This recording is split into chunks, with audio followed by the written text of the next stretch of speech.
Hello and welcome on into the Gatemen Postgame Show. Wareham victorious 8-2 over the Cotuit Kettleers tonight. Alongside me is JD Raucci and Henrique DaMour. I'm Cameron Stuart. It was dominating pretty much from the get-go for the Gatemen. Offense was showing out tonight, but the pitching really kept Cotuit at bay tonight again. Will Proctor was fantastic in another start. He gave up a lot of hits, but he got out of some really tough jams. Gave up a run in the first inning. Didn't have much going against him after that. He was absolutely magnificent. I said the fastball was going to be something important to keep an eye on for him. In the pregame show, he had to command the fastball. He had to command the strike zone with that fastball if he wanted to be effective. He did. The breaking ball was working. What else is new for Will Proctor? He was great, but the real story of the night in terms of the pitching, how about Jared Horn tonight? First man out of the bullpen, went 3 innings, gave up 1 run, and how about 7 strikeouts for Jared Horn? We kind of talked about it, Henrique and I did on the broadcast, that for the opposite of Will Proctor, the breaking ball command was going to be what's important for Jared Horn, because when he's going right, that breaking ball is absolutely devastating. The 12-6 curve, maybe 11-5, it does have some east to west movement on it, but when he's going bad, he leaves it up. He leaves it in spots where guys can really hurt him. He didn't do that tonight. He was absolutely electric. Struck out the side in order twice in this game. That's 3 strikeouts in 2 different innings, plus another strikeout to go along with that. That was fantastic for Jared Horn. Good to see him bouncing back. Of course, he struggled the first 2 appearances of the season. The opening day win against Chatham, and then the Game 2 doubleheader loss here at Spillane against the Orleans Firebirds. Both of those were not good outings for him. Since then, he's given up just 1 run in each of his 4 outings since those 2 at the beginning of the year. Jared Horn's been fantastic. And then another guy that was really good, the third guy out of the bullpen, Cody Carroll, 1-2-3, top of the 9th inning, shuts it down, closes it out for the Gatemen.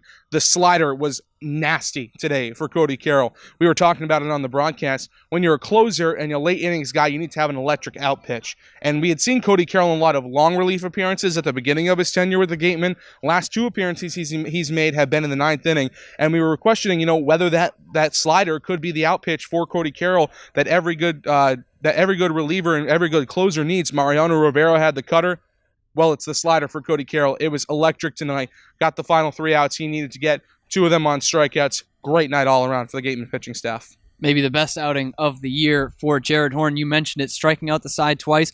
The first time was 1 pitch away from an immaculate inning, so really had all the stuff going tonight. And Henrique, you talked about it in the pregame. Some of the big bats needed to get going. Well, they did around the top of the order for the Gatemen. Absolutely. Before we get into the top of the order, Pavin Park's a great day at the plate. Even Cade Cavalli had a solid day at the plate, registered a base knock, broke out of that little mini slump he was in.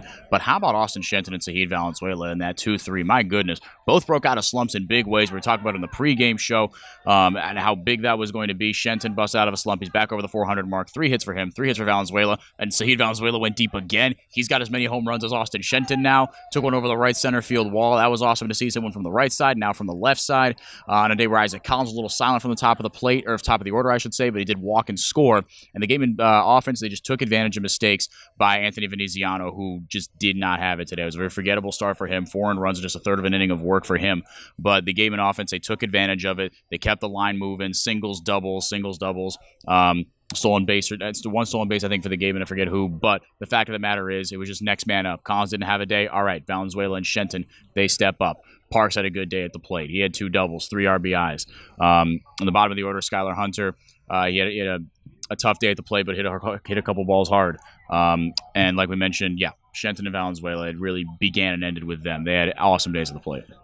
Both Austin Shenton and Sahid Valenzuela, so good. They both got our player of the game tonight, so they both met up with our Merry Orders after the game.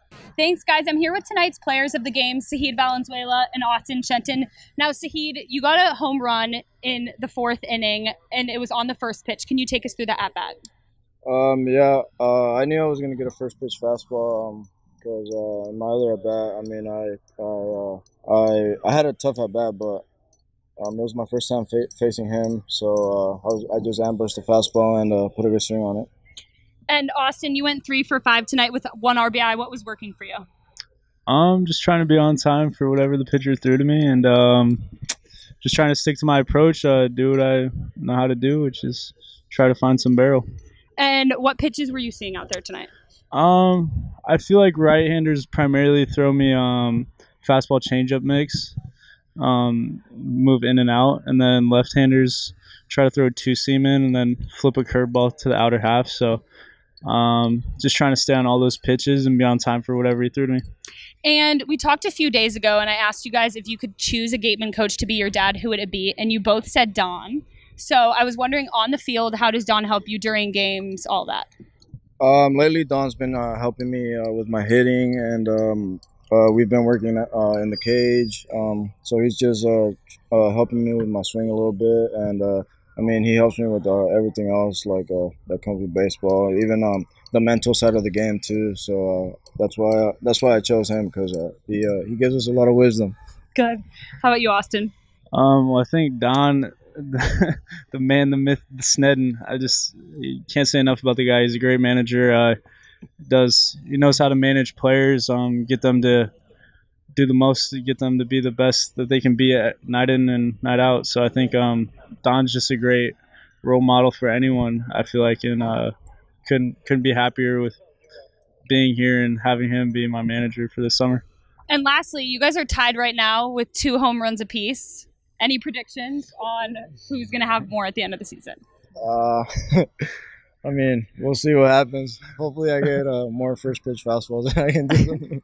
Well, hopefully I don't. Hopefully I hit another one. I mean, shoot. I don't know. We'll see. I think Sahid might get me, though. Okay, well, we'll have to check back in a few games. I'm here with Sahid and Austin. Back to you guys. Thank you. Thank you. Welcome back in. Thanks to Mary, Sahid, and Austin for that post-game interview. Again, Gatemen 8-2 victors tonight over the Cotuit Kettleers, and they will travel to Gov Fuller Field in Falmouth tomorrow to take on the Commodores. And JD, that was a bit of a messy one the last time those two met. Messy might not be the right word to describe it. Gatemen had a 3-2 lead heading into the top of the 9th inning. Cody Carroll comes in to shut it down. He lets 2 runners on. Then Zach Hart comes into the game. You figure, hey, Zach Hart's been like the closer on this team all season long. If anybody's going to shut it down, it's going to be him. Gets a stack bunt right back to him. Could have turned to second to try to turn 2 and leave a runner at third with 2 outs.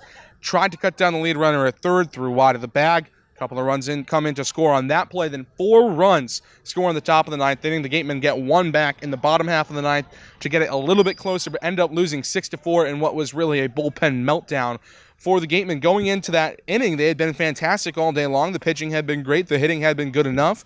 But the bullpen really melted down. That's when we started to question the back end of the bullpen. But now that we've seen the last couple of days, Ryan Stoudemire have a great outing. We've seen Cody Carroll have a great outing. Tyler Kaiser was much better in his last appearance. Things are starting to look a lot better for the Gatemen bullpen, especially the back half of the bullpen and the bullpen in general. Jared Horn coming out of the pen today. Easton Lucas with a sub-1 ERA yesterday in the tie against Cotuit. So the bullpen has looked much better, and things have gotten back on the right track since that loss last Saturday here at Spillane Field.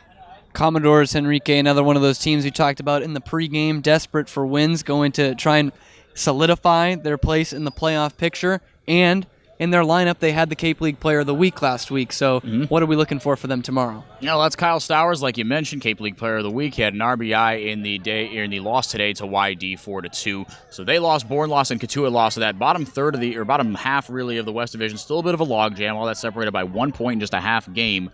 So good news for Cotuit. But the Commodores, despite that stretch they went on to pull themselves out of the bottomless pit in 5th, they are still fighting for that playoff spot. Like you said, it looks like Falmouth, it looks like Hyannis and Wareham.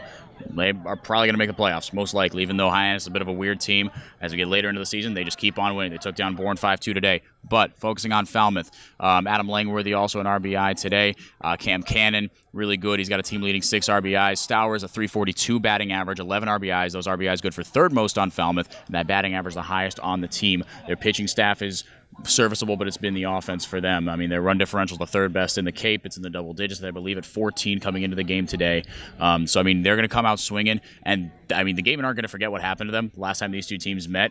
But Falmouth is a good team. They're a very good ball club. They're, right there with Bourne and Cotuit for a reason in a very good West Division. So it's going to be tough for the Gatemen. We'll see who they throw. We'll see who Falmouth counters with. But both teams really in need of a win. I think the Gatemen just for pride purposes against Falmouth, honestly, and just trying to keep pace with Hyannis as they seem to keep on winning no matter what. And Falmouth trying to, step on the throats of Wareham, pile on from that embarrassing loss for the Gatemen and lift themselves out of the cellar in the West. couple of late inning comebacks between those two teams this year. For the road team in each one, the Gatemen are already 1-0 at Gov Fuller Field this year. That's where they will head tomorrow for the game at 6:30. Our coverage will start with the Gatemen pregame show at 6 o'clock right here on the Gatemen Baseball Network. For JD Raucci and Henrique DaMour, I'm Cameron Stuart. Thanks for watching.